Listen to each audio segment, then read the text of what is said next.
Gentlemen and female gentlemen. Yes, I stole that line from a certain YouTuber, sorry. So today we are doing some more lore dives. Once again stealing Nux Taku's little shtick here. Sorry, Nux. So today we're diving into the lore of Starkiller. Uh the dark story of Starkiller explained. So if you're new to the channel, please like, subscribe, and turn on post notifications. Also, this was streamed on YouTube, so it'll give you a little bit more of an emphasis on wanting to turn on post notifications so you never miss a live stream and you can interact in the comments and I'll interact with you guys. I would love to have a little chats while doing these things with you guys. So let's get started. Shit. Starkiller wasn't born as the ruthless assassin the galaxy would come to fear. His real name was Galen Merrick, son of Galen Jedi Knight Merrick. Kento Merrick and his wife Mally. After Order 66, the family fled to Kashyyyk, hoping the Wookiee forest Hold would on. keep them. Order 6 Merrick, son of Jedi Knight Kento Merrick and his wife Mally. I thought that Jedis can't have kids or it's very frowned upon and you're not supposed to, I thought. Um I mean, look at Anakin, he had to keep I mean, if it wasn't for everything that went down and everything would have went smoothly and Padme would have still been alive and he was still a Jedi, they would have had to keep the kids a secret from what I understand, right? So is this just them having a child behind the back of the Jedi Order or is this after 66? Or Order 66, not 626. 626 is Stitch. Ugh. After Order 66, the family fled to Kashyyyk, hoping the Wookiee forest would. Okay, so no, he was already born. He was born before Order 66. Okay. After Order 66, the family fled to Kashyyyk, hoping the Wookiee forest would keep them safe. Mally used her healing abilities to help the native Wookiees, while Kento lived in Okay. hiding, always fearing discovery. Years later, Mally was killed while defending the natives from Trandoshan slavers, leaving Oh, that Kendo as sucks. the sole parent and strengthening his resolve to protect their son at all costs. Unfortunately, safety was an illusion. When the Empire began hunting down every last Jedi survivor, their sanctuary became a target. And I think Kashyyyk, weren't they taking Wookiees and using them as slaves? I'm pretty sure they were. If I remember correctly, if I remember correctly. Empire began hunting down every last Jedi survivor, their sanctuary became a target. In 18 BBY, Darth Vader found them, and what should have been a simple execution turned dangerous. The terrified 6-year-old child instinctively pulled Vader's lightsaber from his hands using the Oh, Force, snap. making him realize this was no ordinary child. Instead of killing the boy, Vader made a decision that would change galactic history. He slaughtered his own stormtroopers to hide the What? discovery, then kidnapped Galen and vanished into the depths of space. Okay. What? So what I'm assuming is that Darth Vader's gonna have him as like a sacred apprentice or something like that. To in the future, I'm assuming was the original plan was to use him as somebody to help him overtake Palpatine because he does not yet know about Luke and Leia. That's what I'm getting the gist of right now. And if I am correct of any of these things, I do want to say is I don't really know too much of the Star Wars lore. Um, I did start reading the first of the Darth Bane books, I think it is, which funny story, or it wasn't Darth. So I also got a Darth Plagueis book. I do not remember where uh the actual book for it is. I lost it sadly, but when I first bought it, I accidentally uh I bought the fucking uh French version on accident. So it was all in French. And I was like, "What the fuck?" And the funny thing is, I bought it refurbished just because it was cheaper, and it took like a month and a half to get to me house. And then when I got it, I was like, "Oh, yeah, makes more sense. Makes sense." For the next 20 years, the child was raised and vanished into the depths of space. For the next 20 years, the child was raised in absolute secrecy. His memories were buried. His will Okay, was broken through endless torture and conditioning to create the perfect weapon. The galaxy would know him only as Starkiller, a name Starkiller. meant to inspire. Okay, listen here. That's a dope ass name, though. Dope ass name. You imagine being like, "Oh, that's the one and the only Starkiller," or some shit like that. That's kind of a dope name. The galaxy would know him only as Starkiller, a name meant to inspire fear.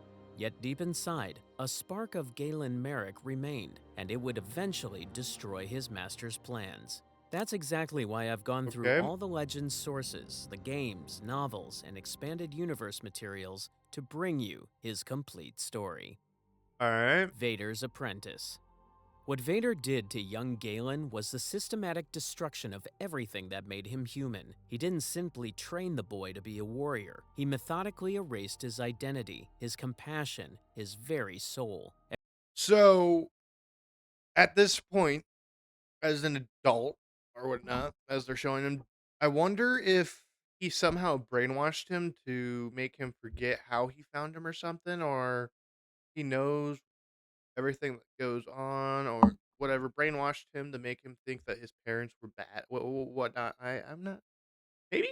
Every feeling of mercy or kindness was treated as a weakness that needed to be eliminated entirely. The transformation Okay. immediately began aboard Vader's massive Super Star Destroyer. The child who had played innocently among Kashyyyk's ancient trees was thrown into a carefully designed nightmare meant to break his spirit completely. Vader understood that creating the perfect weapon required more than physical conditioning. It demanded the total reconstruction of the boy's psychological foundation. The training regimen went far beyond anything the old Jedi Order had ever conceived. Vader would drop young Starkiller alone on a galaxy's most hostile worlds with minimal equipment, forcing him to survive against predatory creatures. No way, dude. That's crazy. Imagine being like fucking 7, 8 years old and being dropped in a barren land just to fend for your, not barren, but like a hostile world just to have to fend for yourself, dude. That's crazy.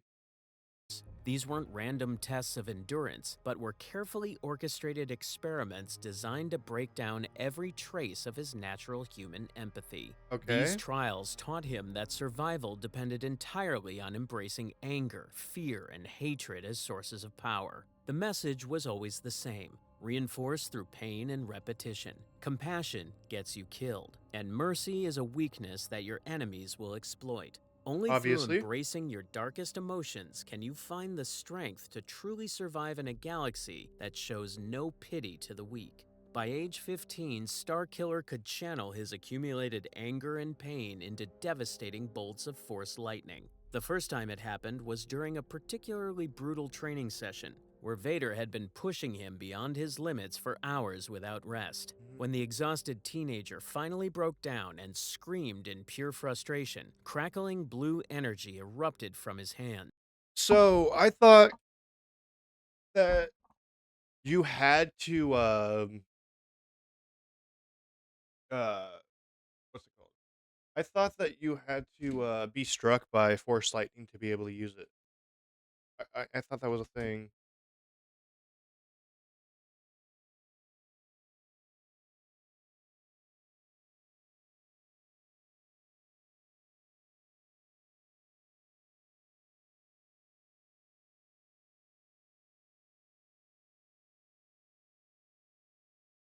Because I thought that you had to be struck by, force lightning and such like that. I swear to God that I heard that somewhere. Um, maybe.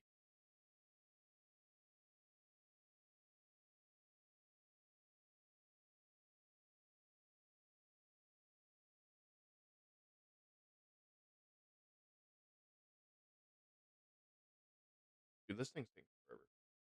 Oh, maybe not. Okay. So according to good old Grok, no, in Star Wars, specific quote from old legends continuity non-canon expanded novel universe, particularly from the book Darth Plagueis.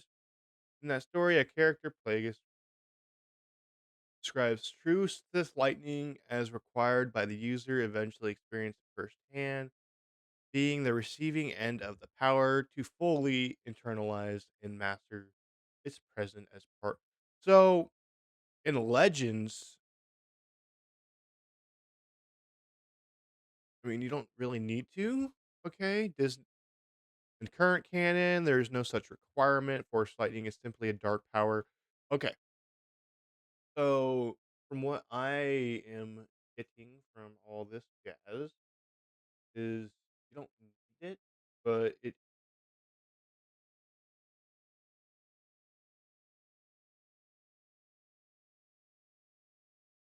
there we go. So you don't need it, but it's if you want it to be more powerful, you gotta use it. Okay, so that makes sense.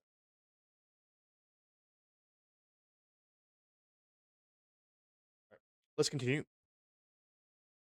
leaving scorch marks on the training room's reinforced walls. Instead of offering comfort or expressing concern for such dangerous manifestations of power in someone so young, Vader showed genuine approval for the first time since taking the boy. That moment taught Starkiller something that would haunt him for the next decade. The only way to earn anything resembling love or acceptance was through acts of violence and expressions of hatred. But Okay, perhaps the most psychologically devastating aspect of Starkiller's upbringing wasn't the physical training or even the executions. It was Proxy, the holographic training droid that served as both his only companion and his greatest torment. On the surface, the droid appeared designed for okay, companionship and advanced combat training. It could project incredibly realistic holograms of various historical figures, engage in seemingly intelligent conversation, and even display what appeared to be genuine affection for the isolated young man growing up in the depths of Vader's ship.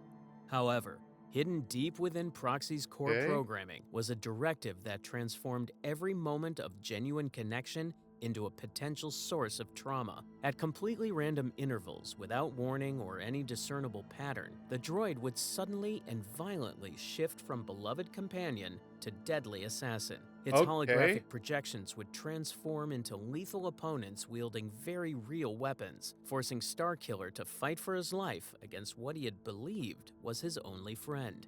The randomness That was sucks. crucial to the conditioning's devastating effectiveness. If the betrayals had followed any kind of predictable schedule, Starkiller might have learned to anticipate and emotionally prepare for them. Instead, they came during shared meals, during moments of rare laughter, during the vulnerable minutes before sleep, during what seemed like perfectly normal conversations about distant worlds and cultures.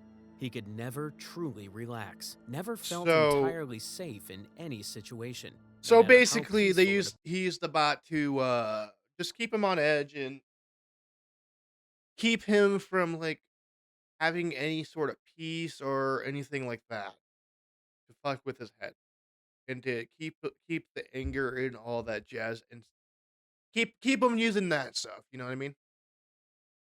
never felt entirely safe in any situation, no matter how peaceful it appeared. The lesson being burned into his developing mind was as clear as it was cruel. Trust no one. Everyone will eventually betray you if you give them the chance. One particularly devastating betrayal occurred when Starkiller was a child. He had grown attached Yes. to a holographic companion who visited his quarters each evening, providing comfort during intensified training periods. The revelation came during what should have been a peaceful interaction. The gentle figure suddenly transformed into a Sith assassin wielding twin vibroblades, What? lunging at the defenseless child with lethal intent. As a Starkiller barely child? managed to defend himself, striking down what he thought had been his only source of affection. Oh, This that's cycle of manipulation crazy. defined every aspect of Starkiller's relationship with trust and emotional attachment throughout his development. Despite Vader's relentless conditioning, fragments of Galen Merrick's true self persisted.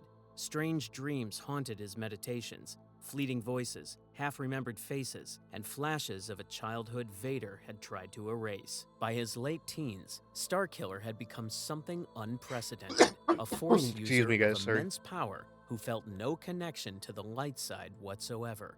Unlike fallen Jedi who had known compassion before embracing darkness, he possessed the raw ability to challenge masters while remaining psychologically dependent on Vader's approval. As he approached adulthood, What? Starkiller's training intensified to include strategic thinking and detailed study of Jedi combat techniques recovered from Temple archives. Vader was creating the perfect Okay. instrument for hunting down and eliminating the remaining survivors of Order 66.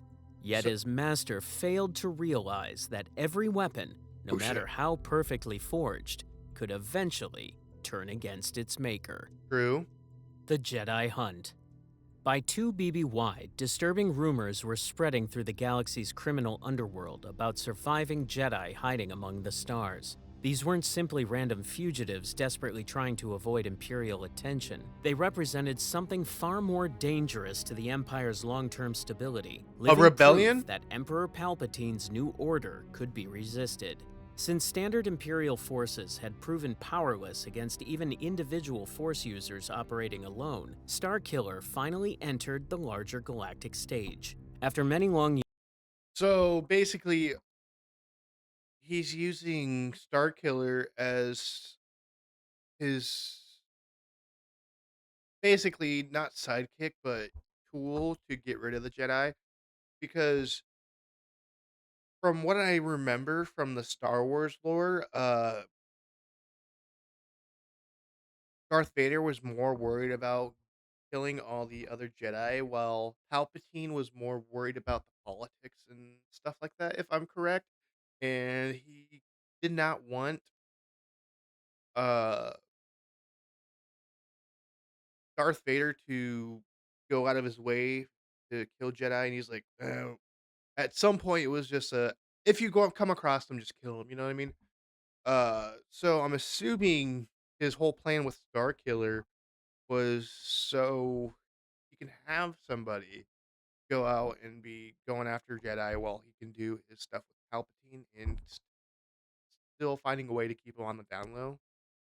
alone, Starkiller finally entered the larger galactic stage. After many long years of brutal conditioning and training in total secrecy, nearly half a lifetime spent under Vader's shadow, the Dark Lord finally decided his weapon was ready to be unleashed on real targets. He provided Starkiller with his own heavily modified starship, the Rogue Shadow, and more importantly, assigned him his first permanent crew member, Captain Juno Eclipse. This seemingly routine assignment would change everything, though neither master nor apprentice realized it at the time. Captain Juno Eclipse represented everything that Starkiller had never encountered during his isolated, controlled upbringing aboard Vader's flagship. So with this, She was a uh, I wonder. So this whole time is he not interacting with other people? Is he just isolated between him, his robot, that hologram, or whatever the fuck, and Vader? Is that the only sort of people that he's been around? encountered during his isolated, controlled upbringing aboard Vader's flagship. She was a decorated Imperial naval officer with an exemplary service record, having distinguished herself during several major campaigns against rebel cells throughout the Outer Rim territories. But what made Okay. Captain Eclipse truly dangerous to Vader's carefully constructed psychological Starkiller has a crush on her. I'm calling it. Calling it right now. He wants to break her doonies down. That's what's happening. What made Captain Eclipse truly dangerous to Vader's carefully constructed psychological conditioning was something much simpler. She was genuinely, authentically kind to those around her, without any Yeah. apparent Okay. ulterior motive or calculated purpose behind her compassion. When Starkiller first boarded the Rogue Shadow, he fully expected to encounter yet another faceless Imperial subordinate. Instead, Okay. he found someone who seemed genuinely interested in him as a person, rather than as simply a weapon to be deployed against the Empire's enemies. Gives him a Something chubby. about Juno's natural warmth and genuine respect for him as an individual began awakening emotions that Vader had spent 20 years trying to eliminate entirely. So at this During point, his he is mission, the 26. Okay. assassin was assigned to eliminate General Rom Koda, one of the most dangerous Jedi survivors still actively operating against Imperial interests. A Okay. veteran of the Clone Wars whose paranoid distrust of clone troopers had saved his life during the execution of Order 66. While most other Jedi had trusted their clone soldiers completely and been betrayed or murdered by their own men, Koda Yes. had refused to work with clones throughout the entire war. Instead, Damn. he had built and He trained knew. his own militia, composed entirely of non-clone volunteers who remained loyal to their general when the Order came to eliminate all Jedi. Koda's That's latest operation crazy. was targeting the massive TIE fighter construction facility in orbit around Nar Shaddaa. For Starkiller, this mission represented the first real combat against living opponents who were actively trying to kill him while defending something they genuinely believed in. The assault on the orbital facility was devastating in both its efficiency and its display of raw, overwhelming power. However, something completely unexpected began happening as Starkiller progressed through his mission, systematically killing every person who stood between him and his target. For the first time in his existence, he started experiencing genuine moral discomfort with the violence he was inflicting on others. These weren't What? faceless training dummies that simply deactivated when struck, or True. holographic projections that flickered out of existence without consequence. They Nah, were they. real people with Yeah. individual faces, distinct voices, personal histories, and genuine feelings. Soon, the assassin True. arrived at the facility's command center, where the Jedi Master waited with grim determination. During their battle, Koda observed that there was conflict within Starkiller, light struggling against darkness, and that he didn't have to remain Vader's weapon forever. These Yeah. words carried a weight that had nothing to do with their literal meaning, because no one had ever suggested to Starkiller that he possessed choices about his identity or his future. The duel's turning Okay. point came when Yeah. Starkiller, Just imagine going your whole life or most of your 20 years. So since you were a little jit, 6 years old to now, you know what I mean? Just all it was training, whatnot, mental and physical torment to have you just have nothing but rage and such stuff like that. You know what I mean? And then, you know, going on your first mission or basically your first time in a long ass time, just going into the out and going on your own, basically, and then someone's like, "Dude, you have a choice of, hey, do you wanna stay with Vader or do you want you to do your own thing?" It makes you think for a second because there's no one's ever given you that stipulation. frustrated by the general's defensive capabilities and genuinely unsettled by his words, resorted to a technique that no true Jedi would ever have employed. He reached out with the Force and seized control of Koda's own lightsaber, dragging it across both of the general's eyes in a deliberately cruel display of dominance. The return journey to Vader's flagship aboard the Rogue Shadow was unlike anything in Starkiller's previous experience. Instead of the isolation he was accustomed to after disappointing his master, he found himself sharing space with someone who seemed genuinely concerned about his mental and emotional state. When Oh? Juno observed that he seemed troubled and asked if he wanted to talk about what had happened, it wasn't an interrogation designed to extract useful intelligence. It was simply one person offering emotional support to another who was clearly struggling with something difficult. Yeah, imagine, after 20 years having someone that's actually genuinely, like, interested or, like, wanting to, like, pick your brain basically, I guess, and actually somewhat cares about you and your well-being and, like, it I'm sure it's a shocker, it's a shocker.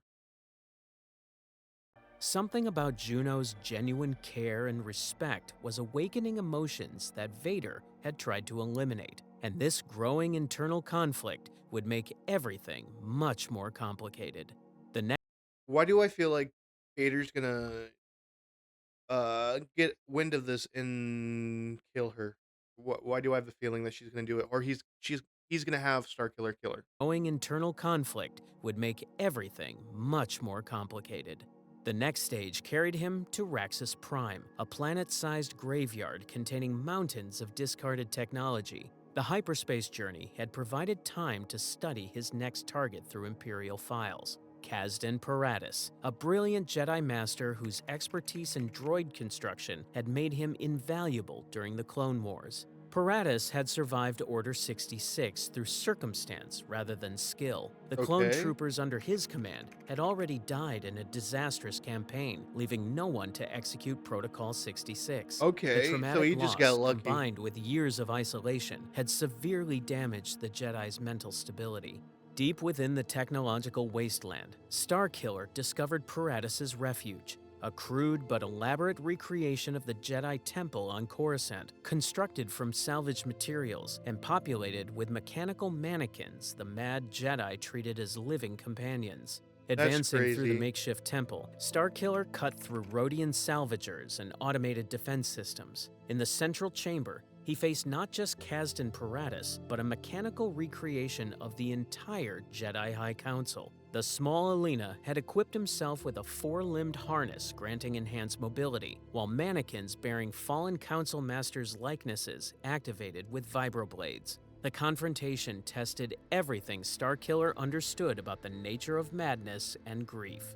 As Starkiller systematically destroyed each mannequin, Kazdan Paratus became Okay. increasingly distraught. The mad Jedi wept openly as he witnessed the deaths of his beloved masters. Okay, so my whole thing is, aren't Jedis not supposed to feel fear or anything? I mean, no, it's not actual fear. Never mind. Never mind. Oh, never mind. Because I'm sure Obi-Wan Kenobi felt this same way when Anakin was turning into the dark side, and they had that fight in what was it, Mustafar, the lava planet, or whatever the fuck.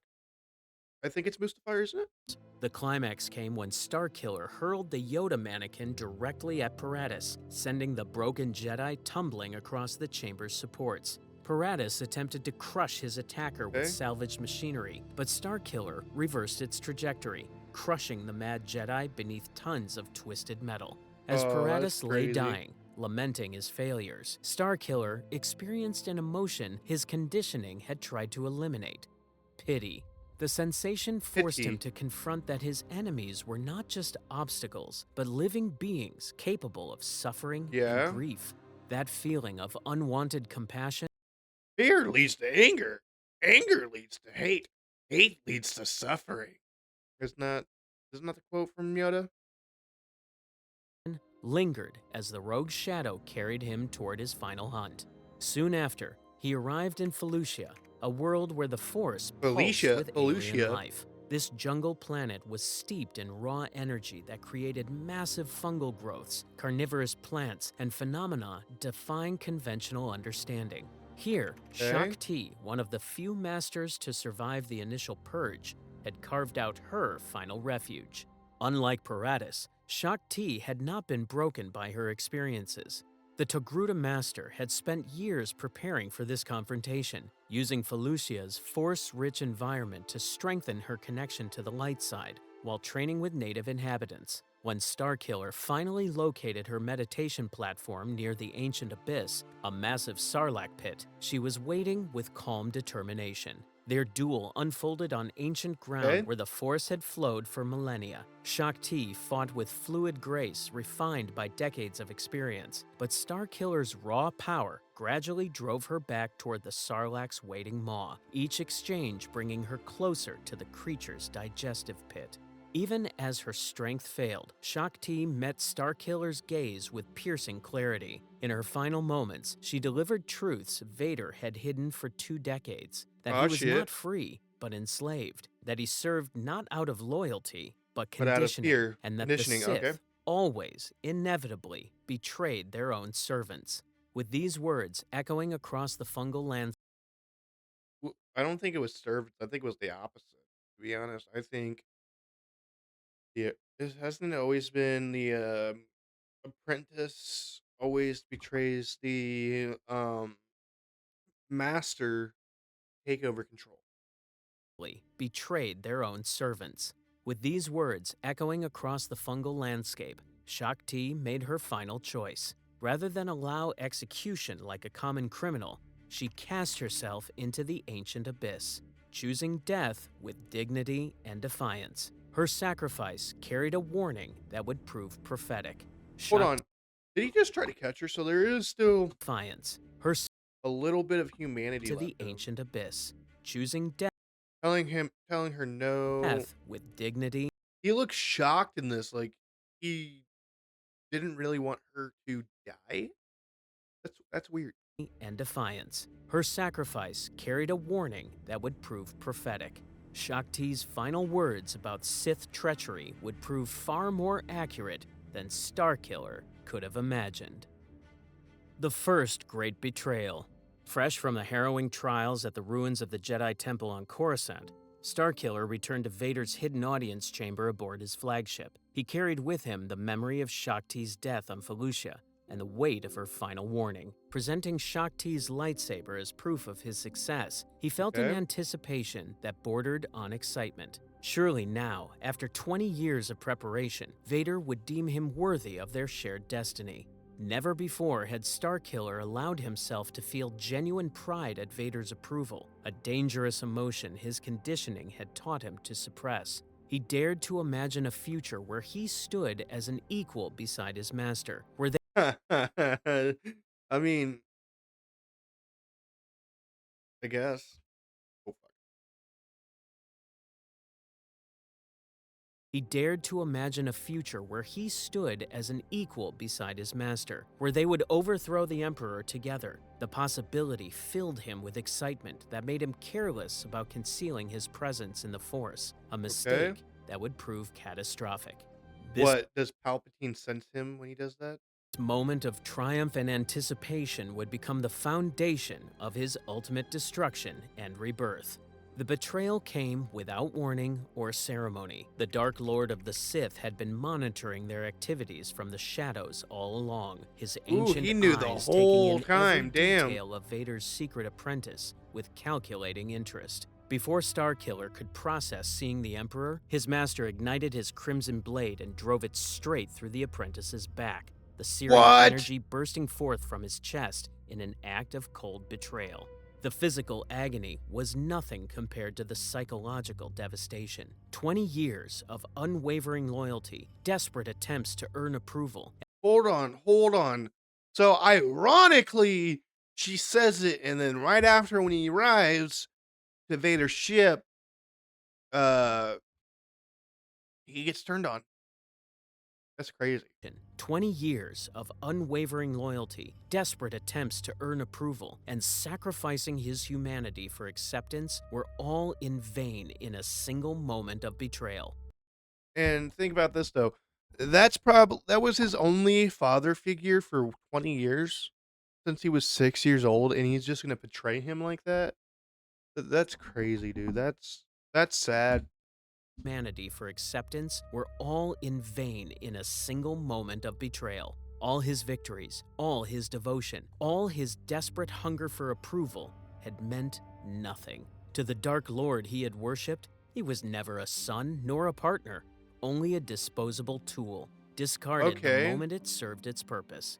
This was the first major turning point in Starkiller's life, when everything he believed about himself, his purpose, and his place in the galaxy came crashing down. The betrayal didn't just wound his body, it shattered psychological chains binding him since childhood, forcing him to Yeah. see Vader not as a mentor, but as the manipulative monster he'd always been. As So is he gonna Starkiller become like tumbled an through the void, anti-hero his kind of guy? last coherent thought was bitter recognition of truth. Shakti had been absolutely correct. The Sith always betrayed their own, and he had Yeah. been nothing more than a slave. Yet Vader had no intention of allowing his most powerful weapon to perish uselessly. Within moments, the Dark Lord's medical droids retrieved his body and rushed him to a hidden facility where advanced technology fought desperately to preserve what remained of his life. So, is the only reason that Darth Vader did that was because he got caught? Was it like, "Oh, shit, he sees him, kill him," or make it seem like he killed him? Is that why what happened? Now would come the most sophisticated psychological manipulation Vader had ever attempted. Upon regaining his consciousness, Starkiller found himself strapped to a medical table, body covered with surgical scars and cybernetic implants. More Yeah? devastating than physical injury was seeing Darth Vader looming over him. He's gonna gaslight the fuck out of him, I just know it, watch. More devastating than physical injury was seeing Darth Vader looming over him, showing no remorse or regret for the betrayal. The explanation that followed was a masterpiece of psychological manipulation designed to exploit Starkiller's desperate need for meaning and purpose. According to Vader, the Gaslighting! execution had been a necessary deception to convince Palpatine that the threat posed by his secret apprentice had been permanently eliminated. Okay, Now that the Emperor called it, believed called it. Starkiller was dead, they could work in complete secrecy to achieve their true goal, overthrowing the Sith Master and establishing a new galactic order. The Yeah, lie was okay. perfect because it gave Starkiller exactly what he needed most, a sense that his suffering had meaning, that his apparent death served a greater purpose. Rather than accept that he'd been So, it was betrayed an and outright discarded, he lie. could believe his pain was part of an even more sophisticated strategy. So, my whole thing is, was there truth to it, or was it just an outright lie? Did 'Cause I would assume that Darth Vader did want to turn on Palpatine th this whole time and rule it himself. Instead of a direct assault on Palpatine that would certainly fail, they would employ subtlety and misdirection. Starkiller would venture into the galaxy and gather the Empire's scattered enemies into a single organization. This Oh, rebellion would distract the Emperor's attention while providing convenient targets when the time came. wait a minute, dude. What? So, was the rebellion originally started by Vader and Starkiller? Is this what the lore is, kind of, shrugging you towards? Is like, "Hey, it was started by the inside." For Vader's coup. But this mission came with a price. Vader demanded that Starkiller sever all ties to his previous life, including his growing emotional connection to Juno Eclipse. This was the Oh, most that difficult sucks. order he'd ever received, as the Imperial pilot had become his only source of genuine human contact. This choice between True. obedience and compassion would define everything that followed in his journey toward either damnation or redemption. Building the Alliance.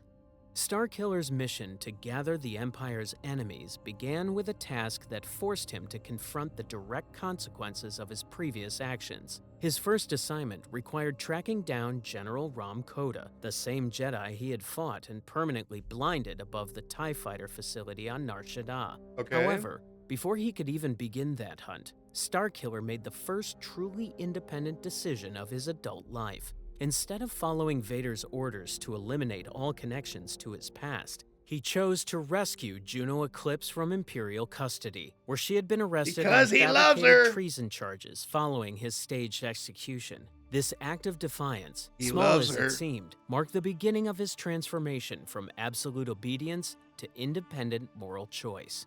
Yeah. Finding General Koda proved surprisingly easy, though what the once proud military commander had become was deeply disturbing to witness. The blind Jedi was drowning his sorrows in a seedy Cloud City cantina, his military uniform hanging in tatters, and his legendary discipline completely shattered by despair.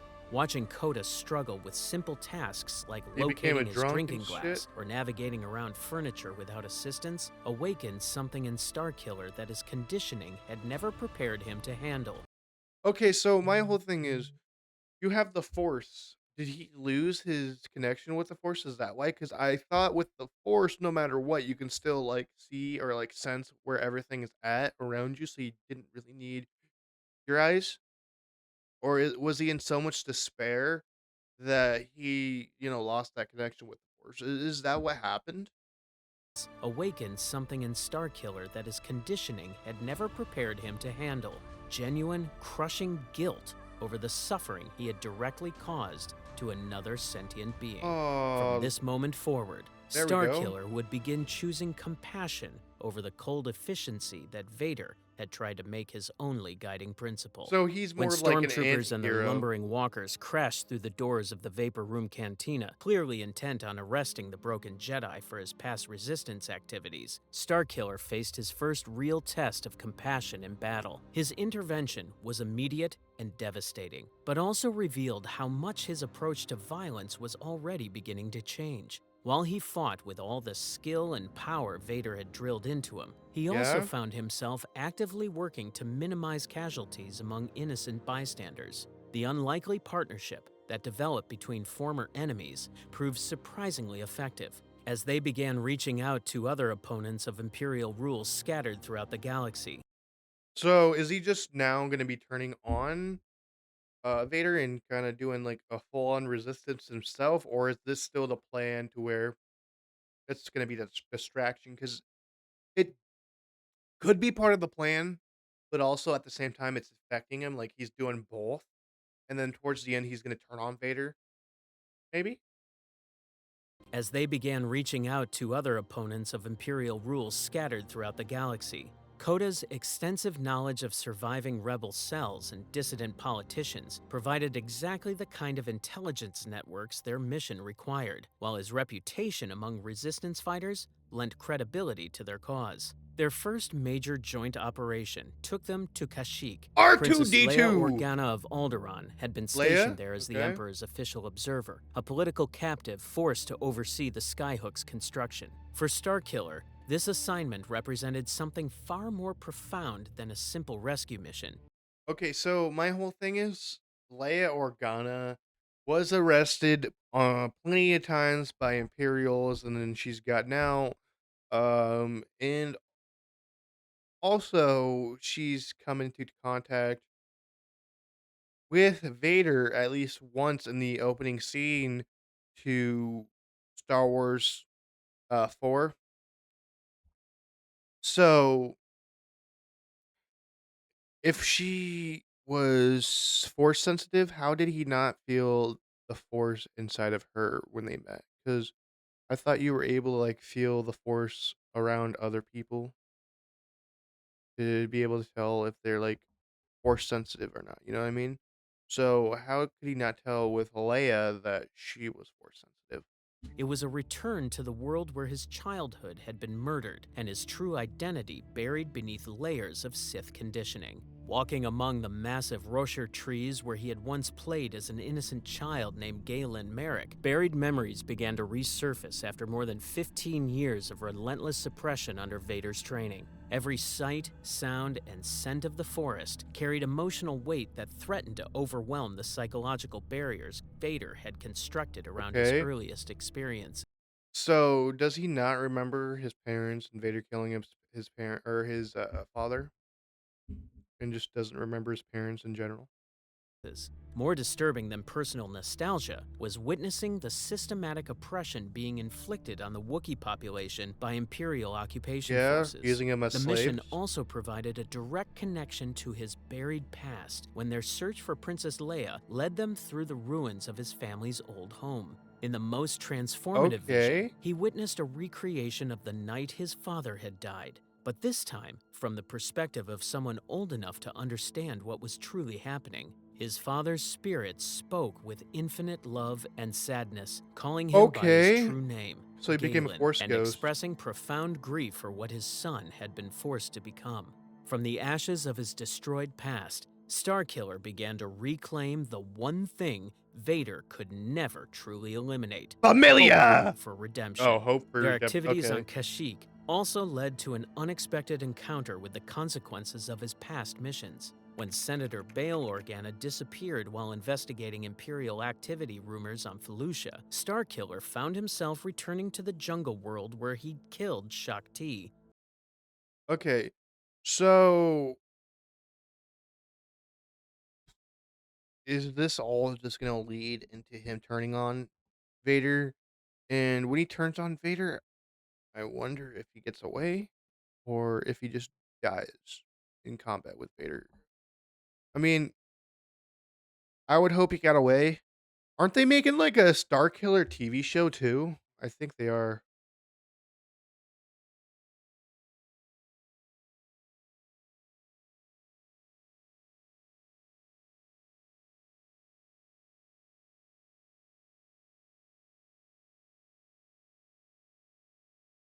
Are they?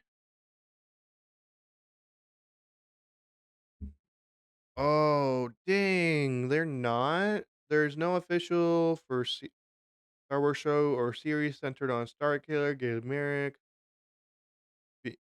Starkiller remains a Legends character, and Lucasfilm hasn't greenlit any adaptation. Okay, so my whole thing is like the whole reason they did like The Force Awakens and that the or not prequel, the sequel trilogy. Um,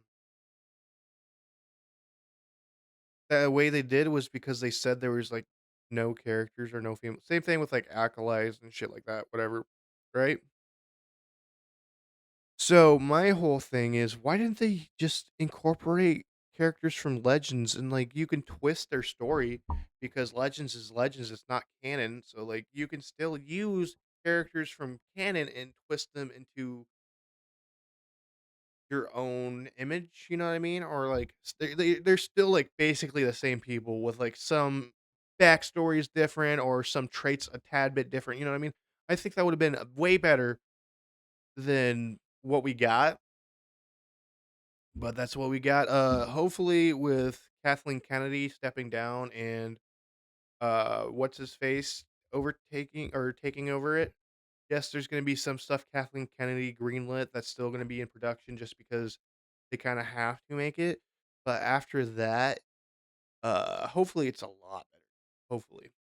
What he discovered was not an Imperial trap, but the aftermath of the Jedi Master's influence persisting in the most unlikely place. Shakti's former apprentice, Maris Brood, had survived her master's death. Sadly, grief and anger had twisted her Force connection until she was nearly unrecognizable from the hopeful She Padawan she'd becomes like a once been. Sith or something. Felucia's chaotic energies had amplified her psychological instability, and when Starkiller finally located her hidden enclave, he discovered Senator Organa was her prisoner, held as bait. The duel with Maris Brood was unlike any Okay. of Starkiller's previous encounters with Force users. She was She neither become a a Sith? seasoned master clinging to fading ideals, nor a hermit driven insane by isolation.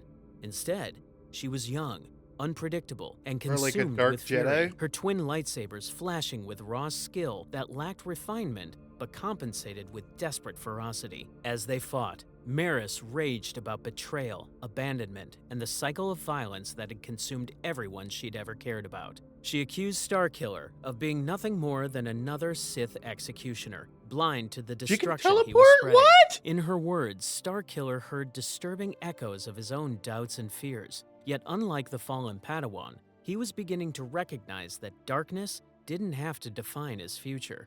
For the first You time know what? in his Oh, existence, Starkiller chose mercy over vengeance when he spared Maris Brood's life.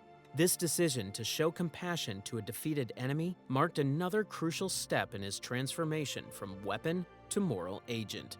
okay, also, like, technically at this point, if she's using red sabers, isn't she more like a dark Jedi? Not even a dark Jedi, but like more like a dark side user in a sense. So, like, his whole objective was to go after those Jedi. So technically, she's a dark side user. So she's not a Jedi.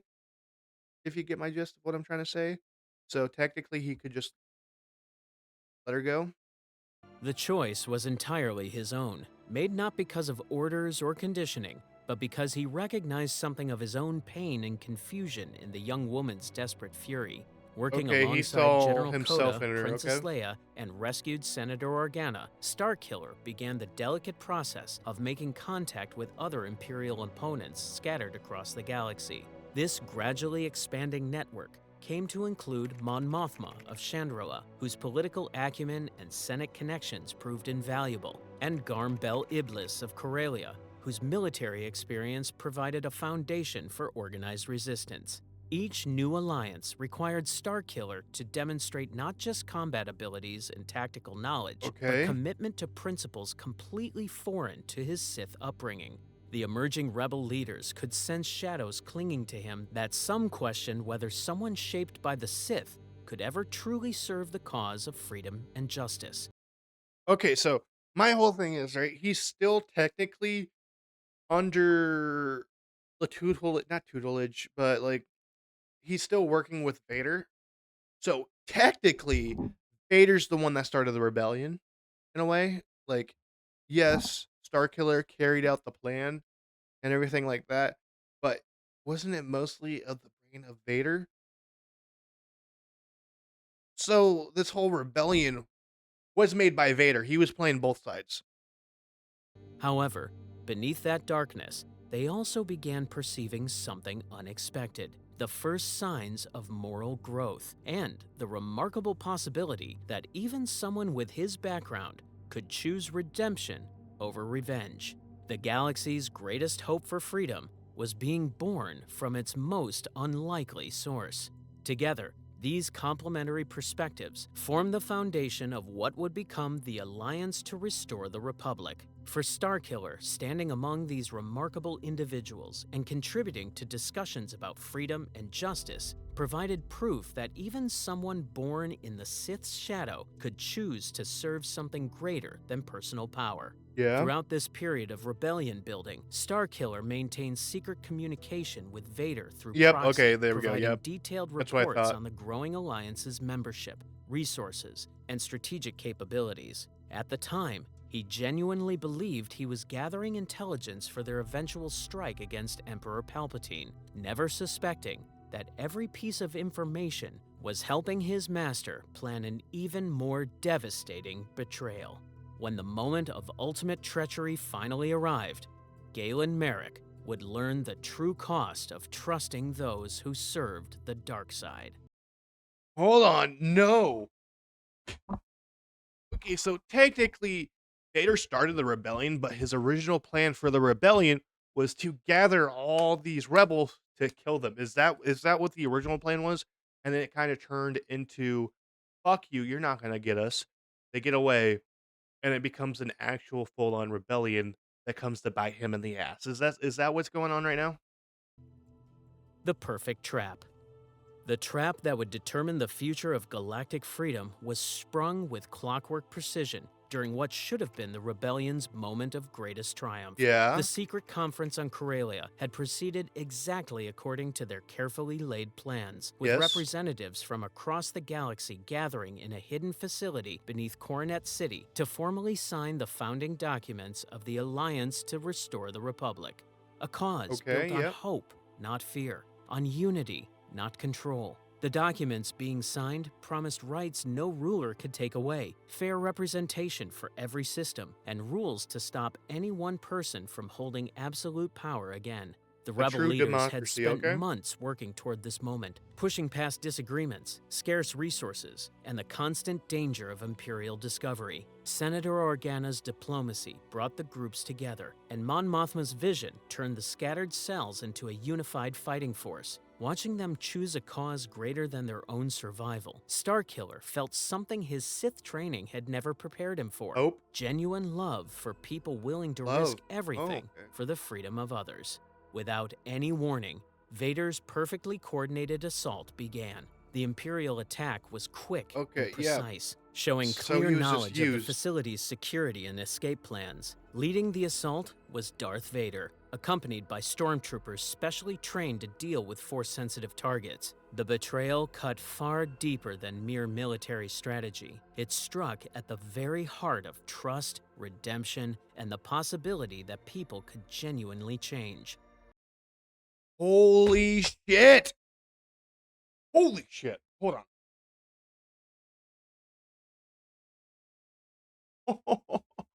It was all a trap. Okay, so is this the turning point into Starkiller? And he's like, "Fuck you. I'm staying with their fucking rebellion Vader, and there's this like little fight, gets away, yada yada yada. Trust, redemption, and the possibility that people could genuinely change. The moment that broke Starkiller's rebuilt view of the world came when Vader revealed his identity to the captured rebel leaders. He explained that their entire movement had only been a trick to gather the Empire's enemies in one place so they That's could all be crazy. destroyed at once. Every alliance Starkiller had built, every bit of hope he had given to desperate people, and every step he had taken toward redemption, all of it had only been part of his master's trap.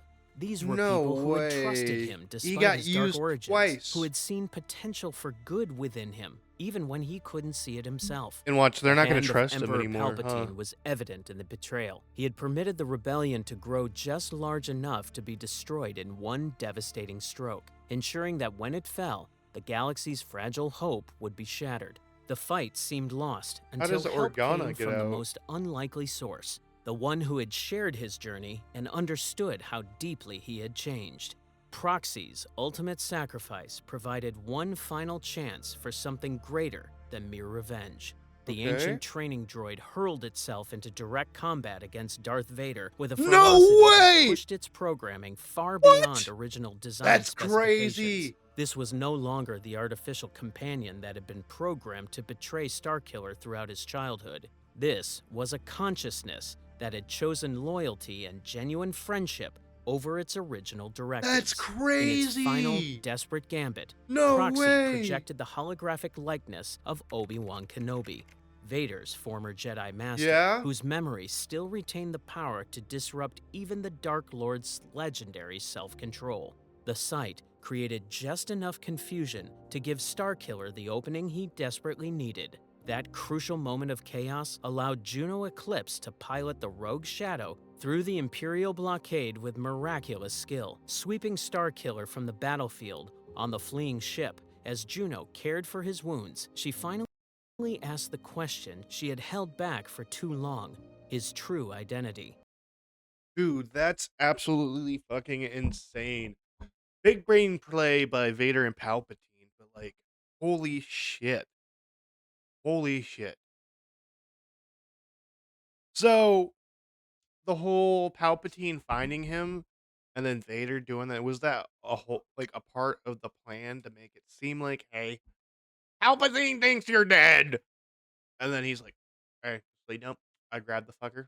We're gonna make him think that he's gonna start a rebellion to turn against us or turn against you with me at the as the brains of the operation or whatnot. And let's just get all of those fucking all those people together, and we can just kill them at once.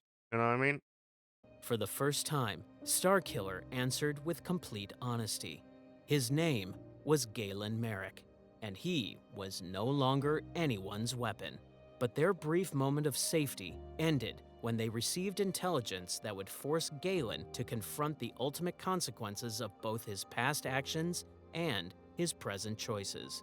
Emperor Okay, Palpatine had transported the captured Alliance leaders to his newest creation, the the Death Death Star, Star. an incomplete but fully functional battle station that served as both a symbol of Imperial power and a testing ground for the most destructive weapon ever conceived. In the Death Star's observation dome, perched high above the super laser, the Emperor prepared to execute the founders of the rebellion in a public ceremony designed to demonstrate what happened to those who dare oppose his absolute authority. Everyone who had trusted Oh Galen despite no! his dark past, who had seen good in him, and who had risked everything to believe he could change, was about to die because of the information he had given and the traps he had helped set without knowing. Now he faced a choice that would decide not only his own legacy, but also the future of freedom in the He becomes a galaxy. He could Jedi. escape with Juno and start a new life far away.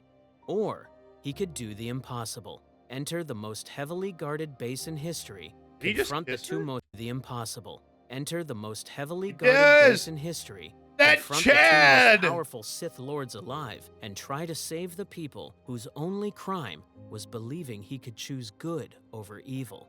This was the second great turning point in Starkiller's life, the moment when Vader's weapon truly died forever, and Galen Merrick was fully reborn. The Let's ultimate go, baby. sacrifice. Let's The go. infiltration of the Death Star represented everything Galen Merrick had learned about courage, strategy, and moral purpose condensed into a single desperate mission.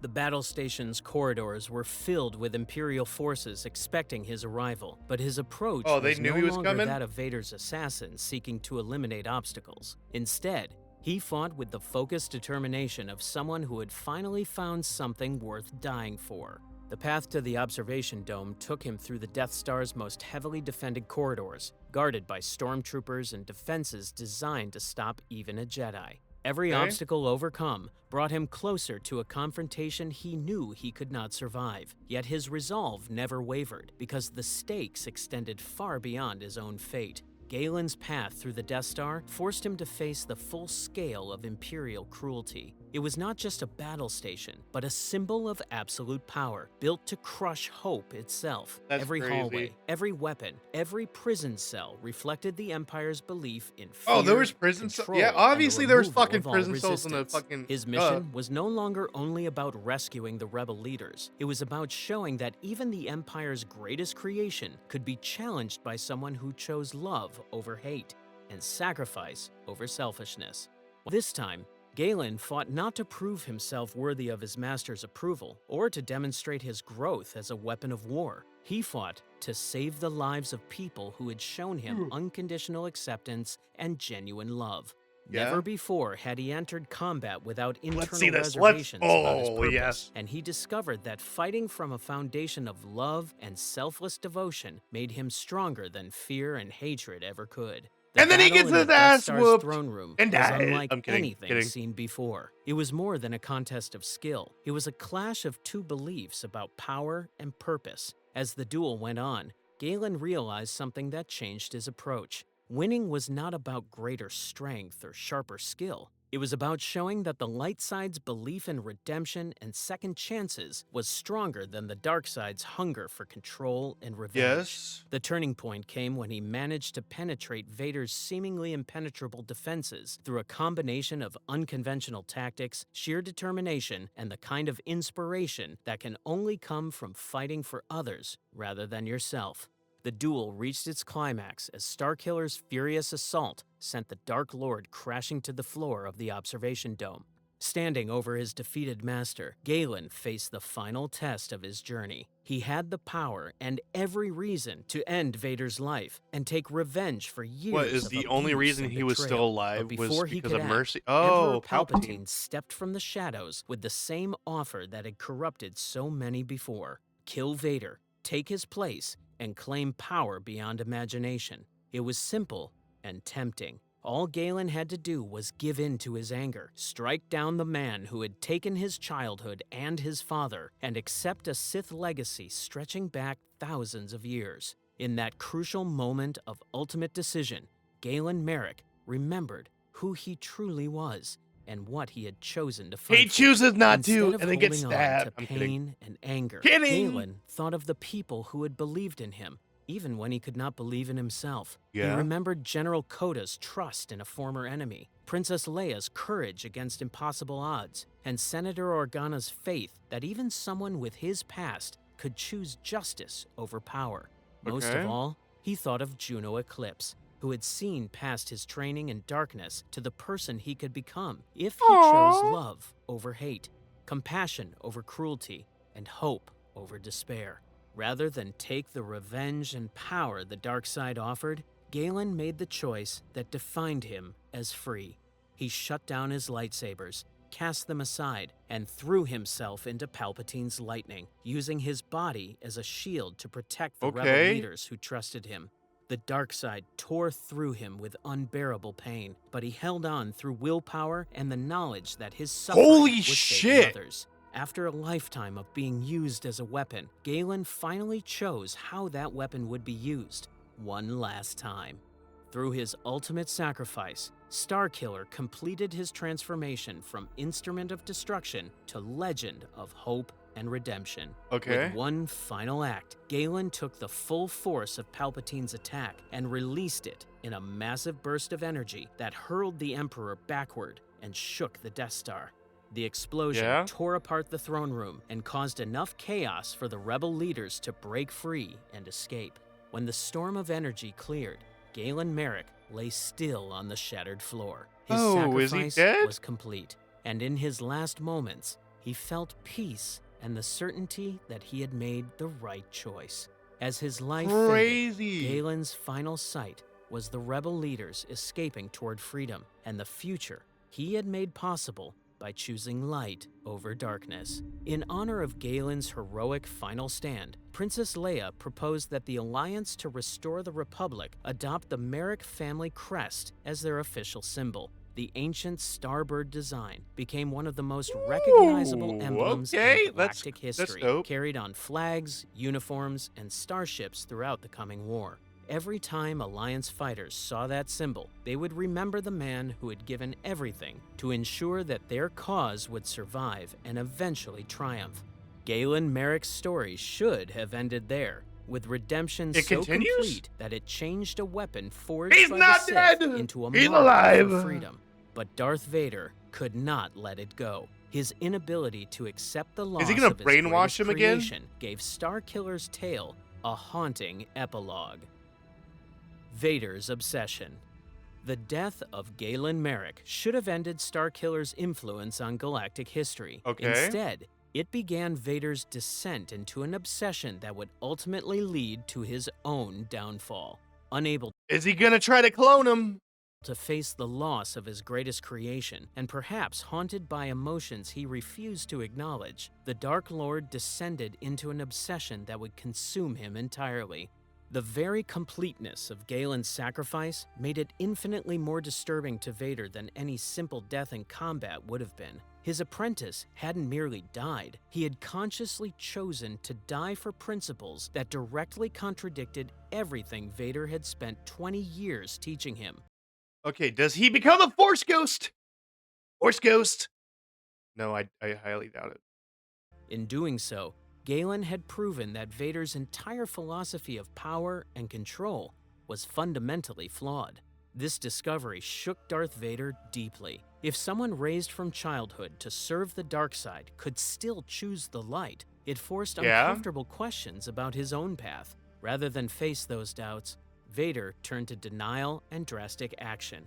On the stormy world of Kamino, he began a secret cloning project. Using genetic material taken from I Galen's called it! body, Vader tried to Holy fuck.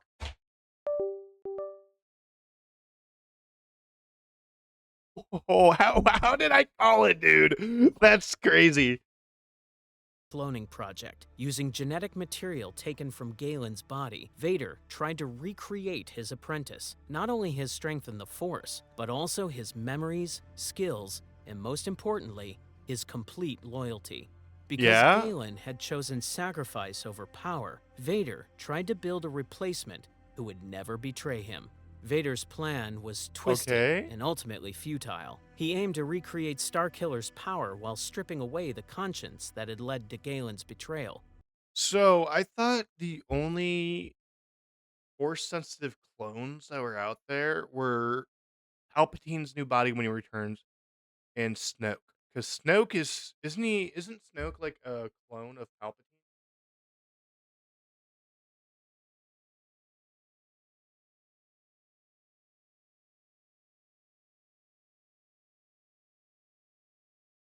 Because I'm pretty sure he is. Okay. Uh let's see. No, Snoke is not a clone of Palpatine in current Star Wars canon. He's close in concept, but not a direct clone. Here's a breakdown. Okay. Snoke is an artificial strand cast, a genetic engineering being created by cloning experiments and DNA splicing by the Cis Eternal cult on Exegol under orders of Darth Sidious Palpatine. Palpatine and his loyalists made him as a proxy slash puppet to manipulate events in the galaxy after the Empire's fall, specifically to corrupt and control Kylo Ren slash Ben Solo from afar, drawing him to the dark side. While Snoke's creation involved Palpatine's genetic material and cloning tech, part of a broader efforts to achieve immortality and transfer essence, he isn't a straight up identical copy or failed Palpatine clone. His DNA was likely mixed with other sources, which is why he looks and sounds completely different, tall, scarred, deformed versus Palpatine's features. Canon explicitly calls him a strandcast, a more complex engineered hybrid of cloning, not a pure clone. So basically, isn't that what like Palpatine's son is, or Rey's father? Isn't he something like that? Palpatine refers to him as something my followers have attempted to create in, and we see vast of failed Snoke's like bodies in Rise of Skywalker, showing one of many experiments, or he was one of many experiments. Palpatine's puppeted him remotely, as revealed when he tells Kylo Ren, "I have been every voice you've heard inside your head, mimicking Snake's voice." Snoke had his own consciousness and ambitions, but was ultimately a tool, not Palpatine himself, reincarnated into or duplicated exactly. Okay, so isn't Rey's father the same way? Because I'm pretty sure Rey's father. Yes. Okay. So yes, Rey's father, named Drathan, in canon tied in materials, has created a very similar way of Snoke as an okay. Yeah. Okay. So basically, Snoke and Rey's father were brothers. Ugh, that's crazy. Okay. So what's the difference between the two? Snoke was a highly successful Strandcast engineer with a powerful dark side connection, used a puppet. Okay. And then Rey's father was a failed Strandcast created from Palpatine's genetic template, but lacking a strong force connection, low metachlorine count. Um, Palpatine rejected him as an unworthy procession or direct heir status, calling him an abomination or disappointment, despite his biological or biology carried the Palpatine bloodline. Unlike Snoke, Strathen escaped. Exegol lived as a quote unquote nobody, drunk trader, scavenger, married a woman named Rey's mother, and then they had Rey naturally through reproduction. Okay. And then Palpatine later saw Rey, his biological granddaughter, via engineer, okay, as the perfect vessel for his spirit's essence, which is why he targeted her. So the whole reason that Palpatine wanted Rey was to kind of just like transfer himself into. Okay, makes sense. Where the original had while stripping away the conscience that had led to Galen's betrayal. Where the original had chosen love over hatred, Vader would forge a replacement who would never face such conflicts of conscience. The reactivated Kaminoan cloning facilities stood as monuments to Vader's desperation, as well as his failure to Okay, understand what had truly made Galen unique. For a while, the technology was advanced, and consciousness itself was far more complex than any machine could replicate. As a result, dozens of attempts ended in failure, with y- most clones either driven mad or destroyed by the strain of artificial force powers. In the end, one subject seemed different, awakened with memories of Galen's past and full command of the Force. But whether this okay. was truly a clone or the original Starkiller restored remains shrouded in doubt. This surviving clone possessed all of Starkiller's combat abilities and force sensitivity. Doubts gnawed at him. He questioned whether his memories were truly his own, yet the love he still felt for Juno was undeniable, a bond too Okay. strong to dismiss. He could recall his father's sacrifice, but it carried no personal weight beyond intellectual understanding. Something was still missing. The clone's memories felt empty, like copies without meaning. They showed that no matter how So perfect the it's process, memories, but he has Vader no could not feeling towards those recreate the spark memories. that had made Galen unique. For Vader, he believed he had finally created the perfect replacement for his lost apprentice, but the clone soon broke free of his master's control. He escaped Kamino, driven by a love for Juno that felt as real as his own heartbeat, even if his Yes. origins left him unsure of who or what he truly was. When he finally found her, Juno chose to believe that the man before her truly was Starkiller, until proven otherwise. Her reaction showed what Vader refused to accept. Cloning could not bring Galen back. From there, he No. sought out Coda, but Coda refused to accept he was just a copy. No one can clone Jedi, he insisted, affirming that Starkiller was the man he had always known. Still, even artificial beings could Okay. transcend their origins through free will. During his quest to establish an independent identity, the clone's path led him to the remote swamp world of Dagobah. There, he encountered Yoda, the ancient Grand Master of the Jedi Order, who had Damn. somehow managed to survive So both the Clone Yoda, Wars and the subsequent purges. The wise old Jedi Yoda knew saw through the Starkiller clone's or the artificial clone. origins to the genuine spark of consciousness that lay within. Yoda offered profound insights about the nature of identity and the relationship between one's beginnings and ultimate destiny.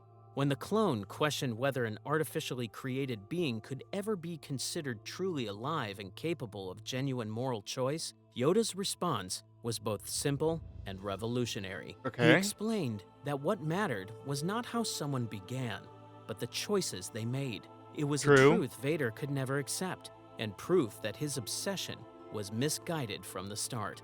Armed with this vision, the clone began to forge his own path, separate from both Galen's legacy and Vader's expectations. Each act of compassion, each choice to protect others rather than serve his own interests, each moment when he chose mercy over vengeance was another step toward proving that even artificial beings could embrace the light.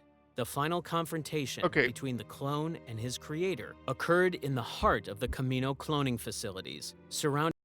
So my whole thing is, I th- wasn't that already like proven with the Clone Wars series and how clones are like, hey, just because they're clones, they're still their own beings, and they're, you know what I mean? Clone and his creator occurred in the heart of the Camino cloning facilities, surrounded by the very machinery that had given him artificial life. Vader had laid a trap, using Juno as bait to lure the clone back to the Aw, world of his snap. creation. But the Dark Lord underestimated how much his creation had grown beyond his original programming. This duel wasn't just master versus apprentice, it was Vader's domination versus Galen's redemption played out one final time. When the clone finally defeated Vader in combat, sending his creator crashing into the laboratory equipment that represented years of obsessive effort, he faced exactly the same crucial decision that had transformed his genetic template from weapon into hero. In the end, the clone made his own choice. He spared Vader by showing. Listen here, if he chose to not spare Vader and to kill him, my thoughts, do you think Luke would have became a Jedi? What are you guys' thoughts on that? Mercy instead of vengeance, he proved he was no puppet of the dark side or of his maker. This decision was final proof that genuine heroism could emerge even from artificial beginnings, that the capacity for moral choice was not limited to naturally born beings. More importantly, it demonstrated that Vader's obsession with control was ultimately futile. The clone's victory wasn't about becoming Galen Merrick. It was about proving that some essential qualities of character could never be manufactured or replicated through technology alone. The capacity for growth, for love, for sacrifice, these emerged from consciousness itself, not from the circumstances of one's creation. Though Okay. questions about his ultimate nature would always remain, the surviving clone had earned the right to choose his own path forward, not as a replacement for what had been lost, but as a unique individual who happened to carry the His echo of own someone human being, else's yeah. greatness within him. With Vader. Okay, so right. Let's see what Rock thinks on this, okay? So, according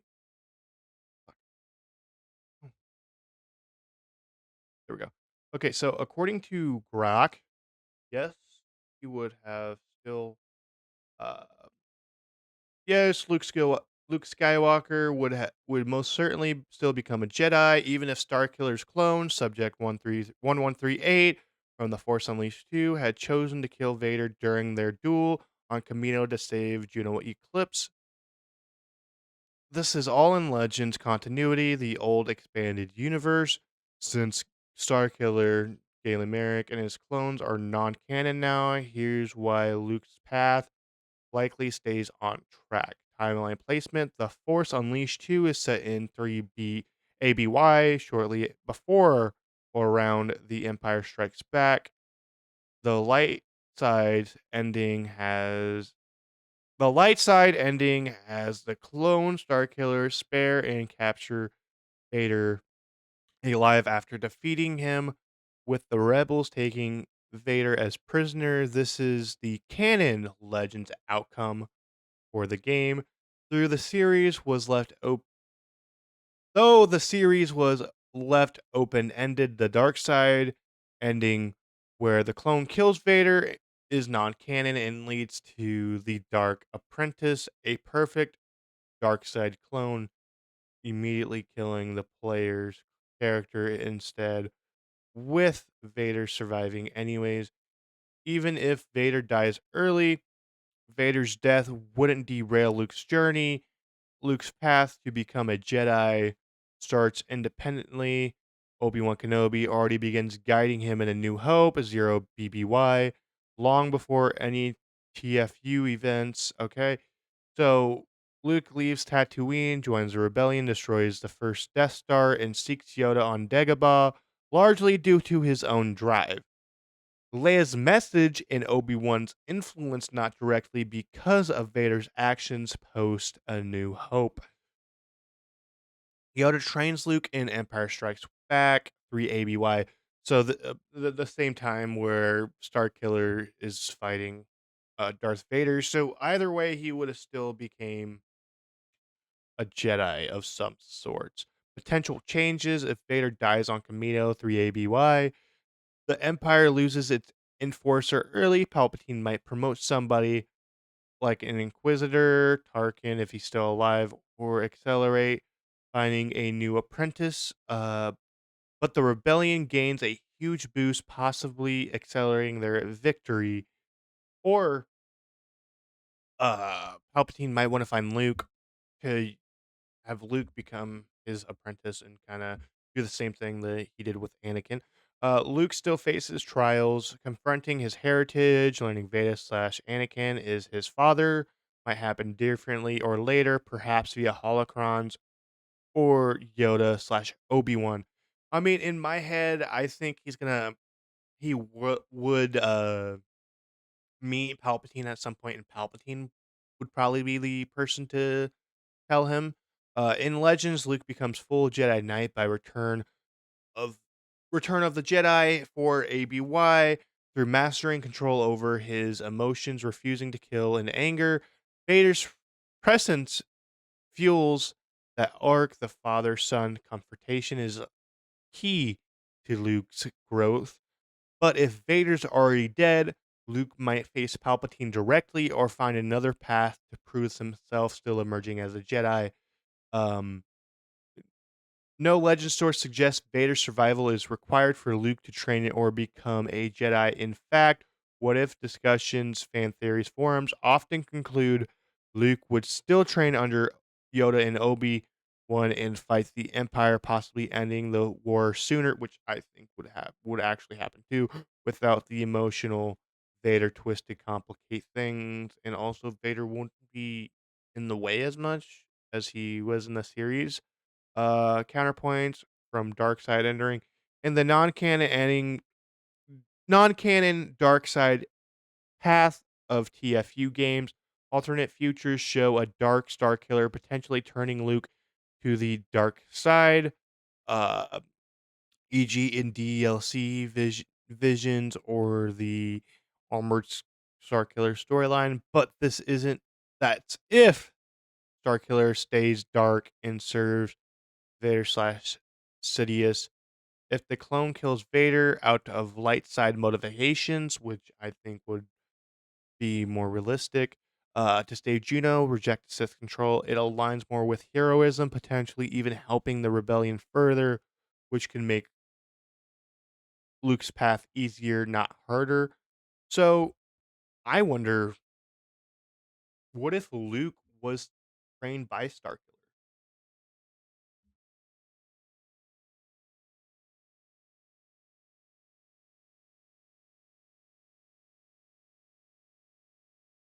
Captured and his obsessive project in ruins, the clone had broken the cycle of control and vengeance that had defined the Starkiller legacy. He had proven that even those created as weapons could choose to become something greater. In the video game's alternate ending, not reflected in the novels, the clone's story took a much darker turn. Overwhelmed by the burden of living up to his predecessor's sacrifice and Okay. tormented by questions about his own authenticity, this version succumbed to the very darkness that Galen had rejected, becoming the Dark Apprentice and serving as a reminder that redemption was never guaranteed. The story of Starkiller was never Okay. supposed to be recorded in galactic history. He was created in secrecy, shaped into a weapon through systematic brutality, and betrayed by the very master he had been conditioned to worship. Yet his journey from the galaxy's most feared assassin to its most unlikely champion proved a truth that tyrants have desperately tried to suppress. No matter how dark one's Yes. origins, the fundamental power to choose light over darkness remains within reach of every sentient being. Dude, that's crazy. So, real quick, let's take a look at what Grok thinks what would happen if Starkiller's clone trained Luke. So, basically, what would happen is in this what if legend scenario where Starkiller's clone, Subject 1138, kills Vader on Camino to save Juno, survives, slash rejects to start his dark programming and defects to the rebellion to train Luke, it would supercharge Luke into an unprecedented powerhouse Jedi, which I think would happen. Even if like Vader turned into the light and trained him, dude, potentially tapping or potentially toppling the Empire by mid 3 ABY and reshaping the galaxy, but with massive dark side pitfalls from the clone's Vader painted unstable psyche.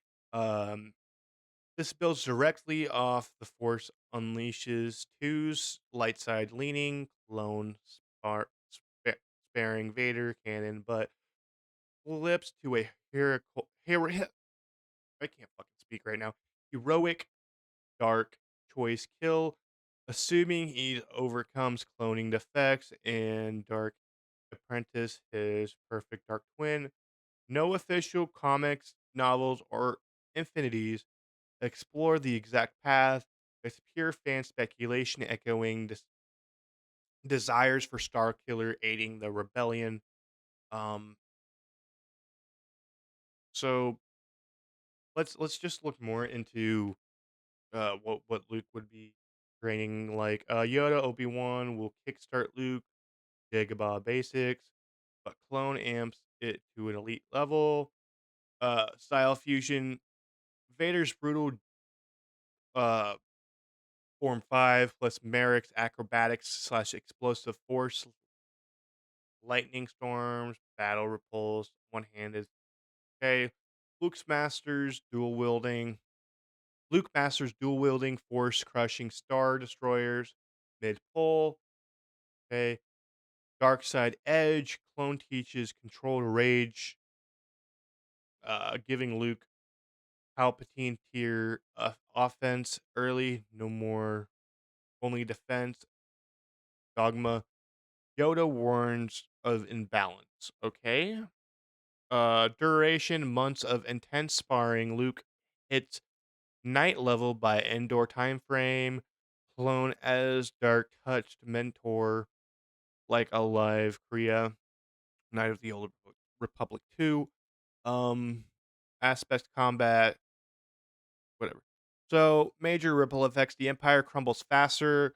No Vader means no Bespin trap, Luke slash clone duo raids Coruscant. Early Palpatine unleashes fleet slash Inquisitors, but clones cheats, killing Vader. Uh, Demoralizes his Imperials. War ends 3 to 4 ABY, not DS2, no DS2 needed. Um, Palpatine's counter.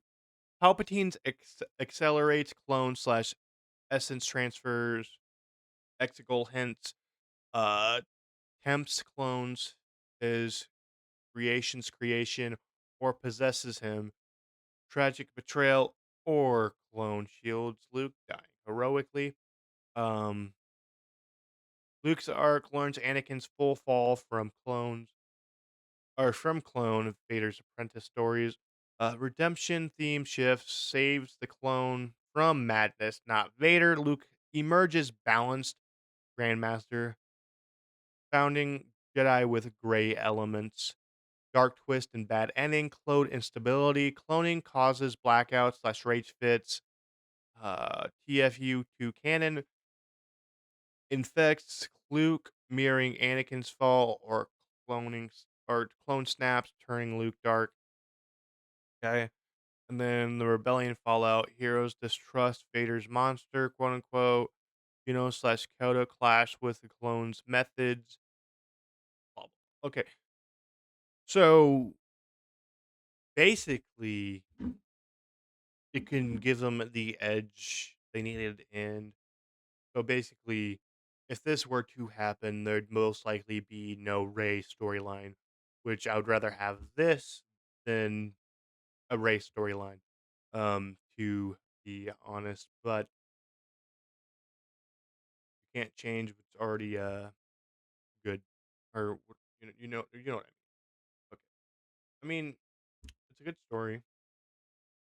It, it is truly. I really loved this canon or this legend story. It's really nice. I enjoyed it. But that's all for this video. Hope you guys enjoyed too. Like the video, comment down below your favorite part of the video, subscribe, turn on post notifications while you're at it. Again, this was streamed on YouTube, so you know, turn on post notifications so you know when I'm streaming, and then I would love to interact with you guys. So let me know what you guys want to see in the future in the next one. Peace.